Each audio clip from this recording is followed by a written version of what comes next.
Hello everyone, welcome back to my YouTube channel library science by Ashish sir. मैं आज आप लोगों के लिए एमसीक्यू सीरीज लेकर के आया हूँ और लाइब्रेरी क्लासिफिकेशन पर। मेरी प्रीवियस कुछ लेक्चर में मैंने लाइब्रेरी क्लासिफिकेशन को पढ़ाया था कि जिसमें CC corn classification, doctor S R Ranganathan का बायोग्राफी, डेविड डेसिमल क्लासिफिकेशन। तो मैंने जितना भी प्रीवियस लेक्चर को पढ़ाया है उसी से रिलेटेड एमसीक्यू है। ऐसे तो काफ़ी एमसीक्यू बनते हैं, लेकिन पढ़ाने का मेरा आज ऑब्जेक्टिव ये है कि मैं उन्हीं एमसीक्यू को कराऊं कि जो आपको मैंने प्रीवियस लेक्चर में पढ़ाया है। अदरवाइज मैं अगर दूसरे एमसीक्यू को लाता हूं तो आपको सिर्फ रटना हो जाएगा, तो मैं रटाना आपको नहीं चाहता हूं। मेरी प्रीवियस जितनी लेक्चर है लाइब्रेरी क्लासिफिकेशन से उसी से रिलेटेड एमसीक्यू है। तो आज जितने भी मैं एमसीक्यू कराऊंगा आपको पूरा कंसेप्ट भी क्लियर कर दूंगा कि आप उन क्वेश्चन को समझ पाएंगे। ऐसा नहीं कि एग्जाम में जा करके आप कंफ्यूजन से जिनका आंसर आपको देना चाहिए था उनका आंसर आप ना दे करके किसी और आंसर को आप दे करके टिक करके चले आए और पता चला कि वो बाद में गलत है। तो आपको रटाना नहीं है, आप क्वेश्चन को समझ लीजिएगा और आप उसका बाद उसका आंसर आप सही तरीके से दे पाएंगे। इससे क्या होगा, आपका स्कोरिंग अच्छा होगा, आपका कंसेप्ट क्लियर होगा, तो आपका स्कोरिंग भी अच्छा रहेगा। आपका नॉलेज, चाहे वो आपको केवीएस में हो या आपके एग्जाम है, सब में इससे रिलेटेड एमसीक्यू आते हैं लाइब्रेरी क्लासिफिकेशन से। तो आज का जो एमसीक्यू मेरा सीरीज 1 करके है, उसके बाद लाइब्रेरी क्लासिफिकेशन में आगे भी सीरीज एमसीक्यू में पढ़ाऊँगा। तो आज सीरीज 1 है और नवोदय विद्यालय की वैकेंसी भी आ गई है और आप लोग फॉर्म भरिए। फॉर्म भरने के बाद उसकी भी तैयारी मैं कराऊंगा आपको। फिलहाल फॉर्म आप भर दीजिए, मैं 2-4 दिनों में फिर आप उसके लिए कंप्लीट लेक्चर लेकर के आऊँगा ताकि आपका एग्जाम में इंटरव्यू में क्वेश्चन छूटेगा नहीं। ये मेरा आपके साथ प्रॉमिस है कि आप प्रीवियस देख लीजिए कि डीएवी में जितने भी लोग इंटरव्यू दिए होंगे तो मेरे बताए गए क्वेश्चन से ज़रूर उनको टच किया होगा। और इसी तरह नवोदय की जो वैकेंसी है, तो मैं जितना भी क्वेश्चन आपको कराऊंगा उम्मीद है कि आपको क्वेश्चन उन्हीं में से आ जाएगा। तैयारी करते रहिए और चैनल से जुड़े रहिए। चलिए तो फिर हम लोग स्टार्ट करते हैं।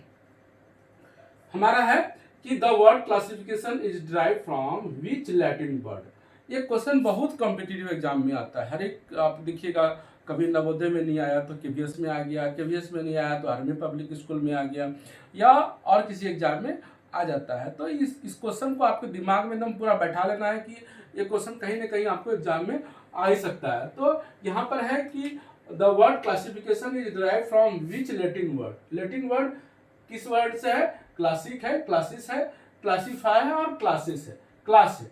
तो यहाँ पर देखिए कि जो ये है क्लासिफिकेशन, उसका मतलब क्या होता है? कैटेगराइज करना, वर्गीकरण करना और अपने समान ग्रुप के एक सिमिलर लाइक एंटिटीज, तो मतलब एक समान ग्रुप के लोग, चाहे वो सब्जेक्ट हो या और किसी भी चीज़ों में हो, तो वहाँ पर क्या होता है कि एक समान ग्रुप के लोगों को या समान ग्रुप के सब्जेक्ट को एक साथ करना।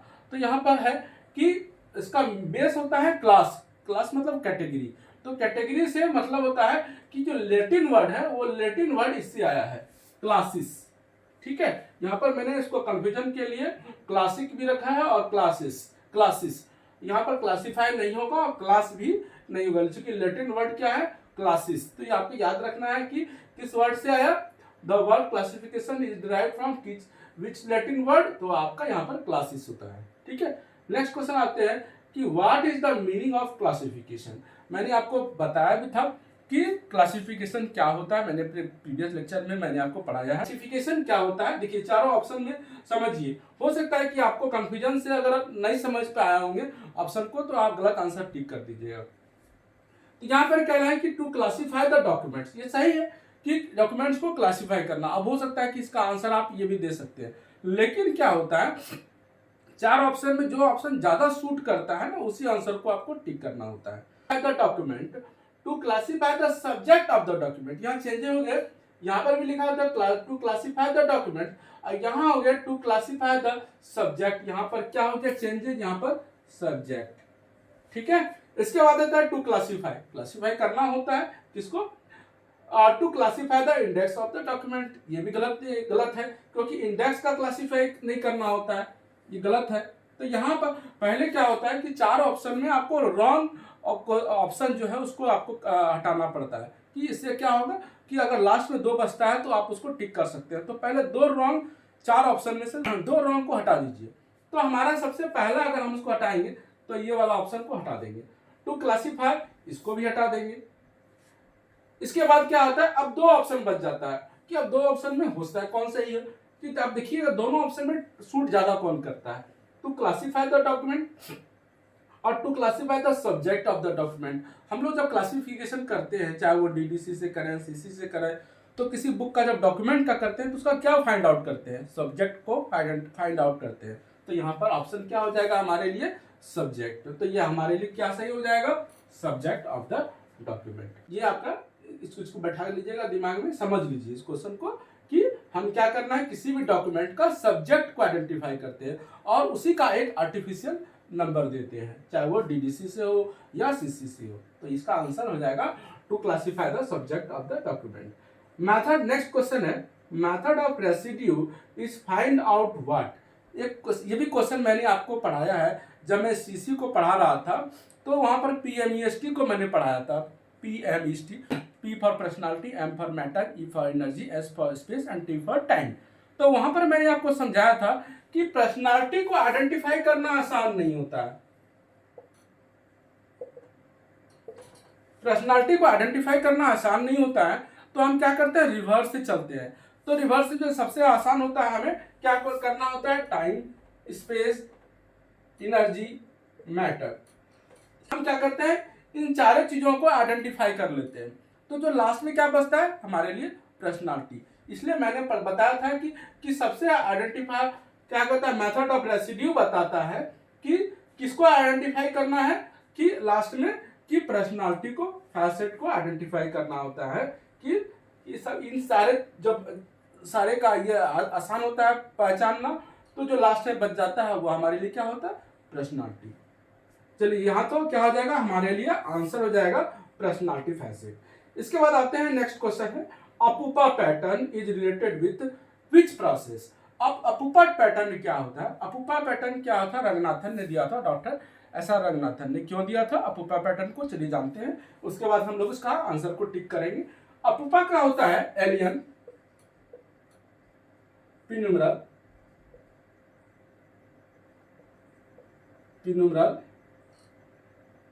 अम्ब्रल, पिन्यूमरल, एलियन। ये 4-5, देखिए यहां पर अम्ब्रल क्या है, सेंटर पॉइंट पे है, ठीक है, इस चीज को आप समझिएगा।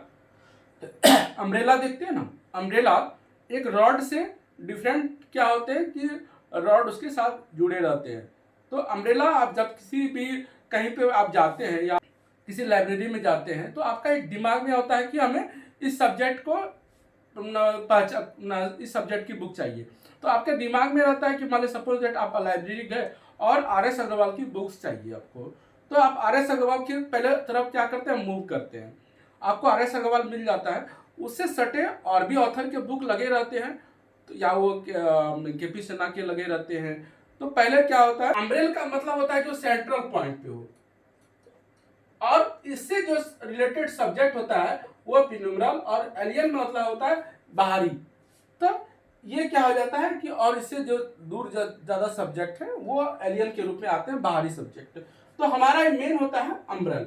तो यहाँ पर अपूपा पैटर्न किसके लिए होता है, जब हम बुक को क्लासीफाई करते हैं, तो क्लासीफाई करने के क्या होता है कि हम पहले सेंटर पॉइंट पे जिन बुक को रखना पड़ता है, उसके बाद उससे रिलेटेड हर एक सब्जेक्ट को रखना पड़ता है उसी से रिलेटेड। तो उसी का आता है कि पहले सेंटर पॉइंट और उसी से रिलेटेड अदर सब्जेक्ट लगे रहते हैं। तो यही होता है अपूपा पैटर्न। अपूपा पैटर्न मतलब classification. अपूपा pattern is related with which process. किसने दिया था अपूपा पैटर्न को, डॉक्टर एस.आर. रंगनाथन ने।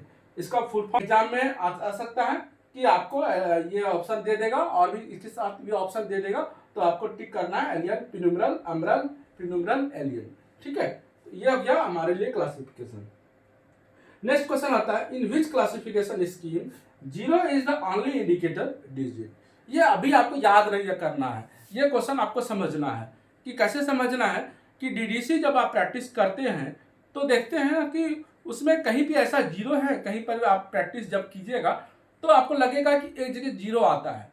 जीरो कहाँ आता है कि जो डिफरेंट टेबल्स ऐड होते हैं तो दोनों के बीच में एक कनेक्टिंग सिंबल यूज होता है zero. Zero is the only indicator digit in DDC. ठीक है, तो कैसे यूज होता है, जैसे मैं एग्जांपल के लिए आपको समझाता हूं। क्या है social status of Indians in Canada. अब देखिए यहां पर टेबल 2 है और ये है टेबल 5। ये टेबल 5 है और टेबल 2 है। ठीक है, जब टेबल 2 और टेबल 5 का जो अटैच होता है तो वो एक ही कनेक्टिंग सिंबल वहां पर लिखना होता है कि ऐड जीरो। अब जब प्रैक्टिस कीजिएगा डीडीसी को तो ऐड जीरो का ऑप्शन आता है, दिखिएगा इंस्ट्रक्शन में दिया रहेगा। एंड देन इसके बाद होता है टेबल 2 का नंबर। तो यहाँ पर आपको याद रखना है कि जीरो इज द, तो किस में यूज हुआ आपके लिए, डीडीसी में यूज होता है। ये आप यहाँ ध्यान रखिएगा कि zero is the only indicator digit in DDC. तो यहाँ पर मैंने 5 क्वेश्चन आपको कराया, फिर मैं नेक्स्ट स्लाइड में और भी क्वेश्चन लेकर के आता हूँ। फिलहाल 5 क्वेश्चन को मैंने आपको समझा दिया, आपको रटने की जरूरत नहीं पड़ेगी। तो आप इसका सारे क्वेश्चन को आप समझ लीजिए। नेक्स्ट स्लाइड में फिर हम क्वेश्चन का और भी लाइब्रेरी क्लासिफिकेशन से रिलेटेड क्वेश्चन को लेकर के आते हैं। तो फिर हम लोग नेक्स्ट क्वेश्चन की ओर कंटिन्यू करते हैं कि अब पिछले स्लाइड में हमने 5 क्वेश्चन किया था, इस स्लाइड में फिर 5 क्वेश्चन करते हैं। Which type of scheme is DDC. मैंने आपको स्कीम ऑफ लाइब्रेरी क्लासिफिकेशन पढ़ाया था। आप यदि आपको डाउट्स है कि कौन कौन सा स्कीम पर पहले मैंने पढ़ाया था, फैसेटेड और इन्यूमरेटिव स्कीम ऑफ क्लासिफिकेशन। अगर यहाँ पर कुछ डाउट्स आता है तो आप मेरे प्रीवियस लेक्चर जो मैंने प्ले लिस्ट में डाला हुआ है स्कीम ऑफ लाइब्रेरी क्लासिफिकेशन, वहाँ जा करके आप इन चीज़ों को, इससे रिलेटेड क्वेश्चन को समझ सकते हैं। यहाँ पर तो चूंकि एमसीक्यू है, ज़्यादा डिटेल्स में समझना है तो हमारे जाकर के प्ले लिस्ट में दिया हुआ है स्कीम ऑफ लाइब्रेरी क्लासिफिकेशन, वहाँ जाकर के आप इसको समझ सकते हैं। पर समझते हैं कि which type of scheme is DDC. तो यहाँ पर इन्यूमरेटिव है, ऑलमोस्ट इन्यूमरेटिव है, फैसेटेड है, ऑलमोस्ट फैसेटेड है। चलो इन चारों ऑप्शन को समझते हैं कि आखिर इसका ऑप्शन पहले चारों को कैसे कैसे काटेंगे। इन्यूमरेटिव होता है परिगणनात्मक, जिसकी गणना की जा सकती है। ऑलमोस्ट जिसके लगभग परिगणनात्मक, लगभग इसकी गणना की जा सकती है। या ऐसे भी कर सकते हैं कि जिस लगभग रेडीमेड नंबर, इसको हिंदी में बोल सकते हैं रेडीमेड नंबर। ये इन्यूमरेटिव होता है रेडीमेड नंबर, ऑलमोस्ट लगभग रेडीमेड नंबर, लगभग रेडीमेड नंबर इसका हो जाता है। यह हो जाता है पक्षात्मक, इसको हिंदी में बोलते हैं पक्षात्मक। ये डिफरेंट फैसेट्स होते हैं PMEST, और यहां पर होता है लगभग, लगभग इसको बोलते हैं लगभग पक्षात्मक। चलिए तो यहां पर कैसे हम जानेंगे कि ये डीडीसी क्या है, इन्यूमरेटिव है कि ऑलमोस्ट इन्यूमरेटिव है। ये देखिए, यह इसका आंसर होगा ऑलमोस्ट इन्यूमरेटिव। कैसे होगा ऑलमोस्ट इन्यूमरेटिव, क्योंकि डीडीसी का देखिए क्या होता है, हर एक साल अपडेशन होता है। हर एक देखिएगा 7 से 10 साल में अपडेशन होता है। क्यों अपडेशन होता है, इसके पीछे क्या लॉजिक क्या है, क्या रीजन है। क्योंकि आजकल देखते हैं कि सूचना का विस्फोट हो रहा है, इंफॉर्मेशन एक्सप्लोजन। तो देखते हैं कि डीडीसी आप जब पढ़िएगा तो आप जब आप इग्नू के स्टूडेंट्स हैं या आप अभी भी बहुत जगह 19th एडिशन यूज हो रहा है, लेकिन उसका जो लेटेस्ट एडिशन है वो 23rd एडिशन है, प्रिंट एडिशन। उसके बाद तो वेब डे भी आपका 20th एडिशन से वेब डे भी कंटिन्यू हो गया है और अभी भी वेब डे भी ही है। तो अब है कि अब जो भी सब्जेक्ट आ रहा है उसको अगर हम पहले से ही हमको पता है तो हम कैसे, ये आपको पहले से तो पता नहीं है कि नया सब्जेक्ट क्या आएगा फ्यूचर में, ये तो हमको पता नहीं है। तो हम क्या करते हैं, अगर हम कोई नंबर किसी चीज़ का हम रेडीमेड नंबर तो दे नहीं सकते हैं, क्योंकि वो सब्जेक्ट तो फ्यूचर में, देखिए एक होता है कि पास्ट, प्रेजेंट और एंटीसिपेटेड फ्यूचर को ध्यान में रखते हुए कोई भी जब स्कीम बनाया जाता है कि फ्यूचर में अगर कोई सब्जेक्ट आता है, ऐड होता है, तो उसको भी उसमें नंबर देने का प्रोविजन हो। लेकिन और सब स्कीम में आप देखिए कि नहीं चल पाया। वो डीडीसी ही क्यों चला? क्योंकि डीडीसी का हर एक 7 से 10 साल में अपडेशन होता है। इससे क्या होता है कि नए सब्जेक्ट को ऐड करने का प्रोविजन दिया रहता है। जब आप डीडीसी प्रैक्टिस करेंगे तो बहुत सा ऐसा जगह पर नंबर दिखेंगे जहाँ पर अनअसाइंड लिखा गया है, उनको ब्लैंक रखा गया है। नए एक स्कीम का एक तरह से फीचर्स है कि कोई भी स्कीम तभी चल पाता है कि जब वो नई सब्जेक्ट को ऐड करने का उसमें प्रोविजन हो। तो यहाँ पर कोई भी स्कीम चल नहीं पाया क्योंकि किसी में ऐड करने का प्रोविजन, नए सब्जेक्ट को ऐड करने का प्रोविजन नहीं था। इसलिए इन्यूमरेटिव का मतलब होता है कि परिगणनात्मक, तो यह क्या होता है? Readymade number. तो कैसे हम ये स्कीम चलेगा?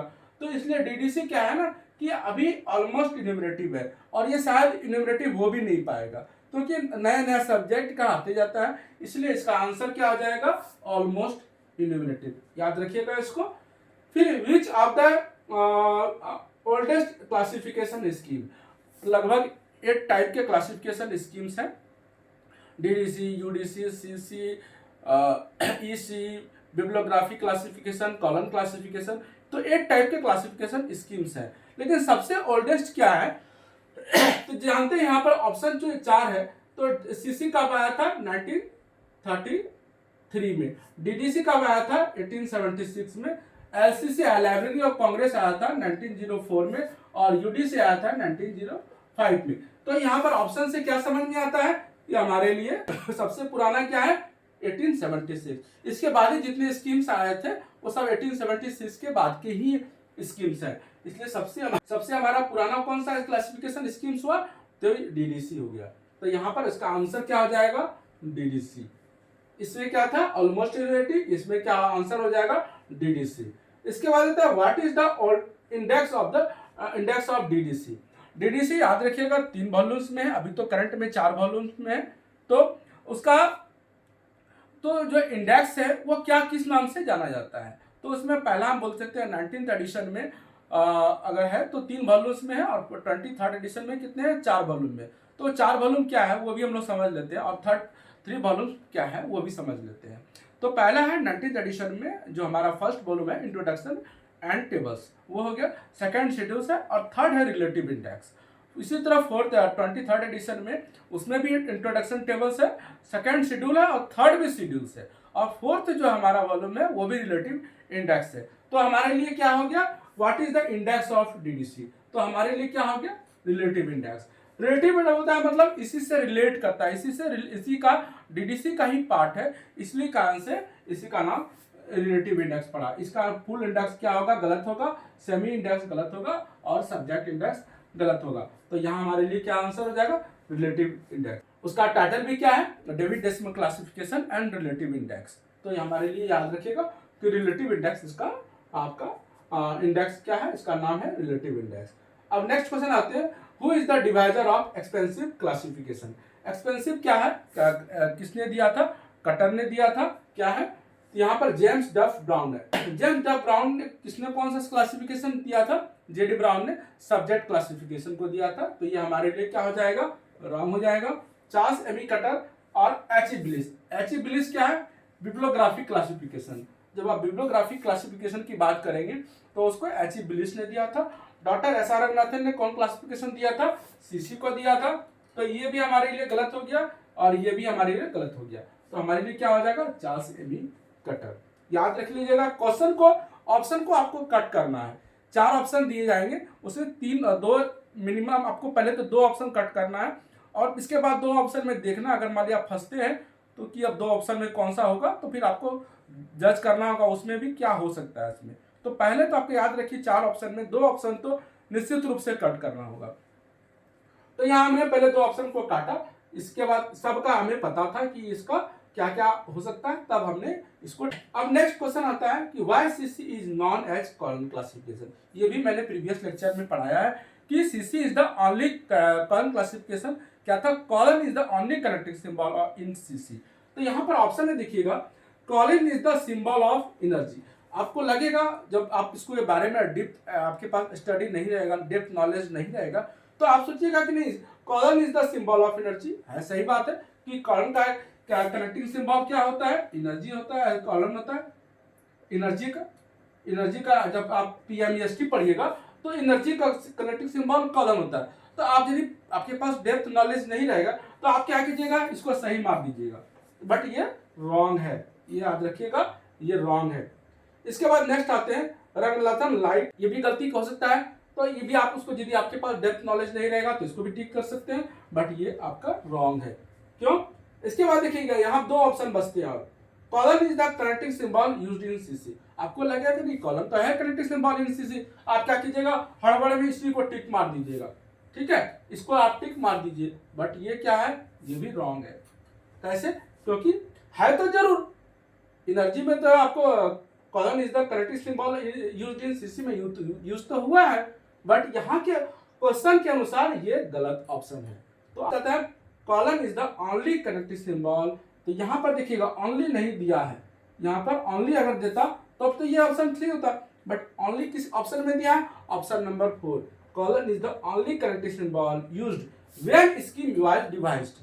ये याद रखिएगा कि colon is the only connecting symbol तो था ही जब स्कीम, क्या हुआ था, जब ये स्कीम बना था कॉलन क्लासिफिकेशन, उस समय कॉलन एक ही कनेक्टिंग सिंबल था, बाद में की थर्ड एडिशन से उसके बाद क्या हुआ, और भी कनेक्टिंग सिंबल आए, बट यह आपको याद रखना है कि इसमें आंसर क्या आ जाएगा, ये हमारा लिए सही आंसर हो जाएगा। तो ये आपको जितना भी मैंने क्वेश्चन बताया सब लॉजिकल बेस्ड क्वेश्चन है, इसमें आपकी गलती होने की संभावना ज्यादा रहती है। हड़बड़ में आप क्या कर सकते हैं, अगर डेप्थ नॉलेज नहीं रहेगा तो आप इसको रट के जाइएगा तो टिक कर सकते हैं गलत, तो आपका अगर डेप्थ नॉलेज रहेगा तो आप इस क्वेश्चन को सही टिक करके आप आएंगे।